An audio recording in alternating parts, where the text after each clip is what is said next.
केन्द्रापड़ा जिला राजनगर में ग्यास उपभोक्ता दुर्दशा कमिबार ना धरुनी राजनगर में स्थायी वितरक नथिबारु ग्यास जोगाउथुवा आलीर गोविंद गोस्वामी वितरक उपभोक्ता शोषण करुवार अभियोग होईछि। लोकों समस्या को नहीं अवसरप्राप्त सैनिक संघ मुख्यमंत्री हस्तक्षेप लोड़िछन्ति। सैनिक संघर चिठी पर मुख्यमंत्री कार्यालय पक्षरु घटनार तदंत करी उचित पदक्षेप नेबाकू केन्द्रापड़ा जिलापाल और जिला जोगाण अधिकारी निर्देश दिया जायछि।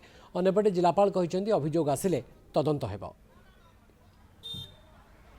गैस पे समस्या आम राजनगर गोटे ब्रांच थिला सेठू जेमी जा हो कष्ट मष्ट नौलु एबे ब्रांच तो नाही नाही एपटे केतले एठी दउचंदी केतले आ गुड जगह दउचंदी आमे गोडे गोडे गोडे गोडे ना गैस तथाई पाउनु।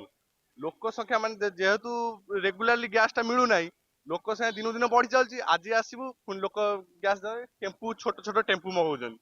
बड़ गाड़ी गोटे आसीबो एते लोक हेलेनी बड़ गाड़ी रे गोटे गाड़ी रे हेजिवो छोट छोट टेम्पू मगौचंदी। राजनगर ब्लॉक रे जो गैस डिस्ट्रीब्यूशन हेउची पब्लिक माने ठीक समय रे पाई पारु नाहंती जहा द्वारा लोक माने बहुत दूर आसुचंती से माने दिने नुहे 2 दिन नुह 5 दिन 10 दिन अपेक्षा कले सुधा तांकर गैस पाई समय रे गैस पाई पारु नाहंती। इवन कि डीएससी नंबर आसुची किंतु जेहेतु गैस माने दबु नाहंती डीएससी नंबर कैंसिल हे जाउची। या ऊपर जदि किछि अभियोग आसे ताहले आमे ताको इनक्वायरी करिवु।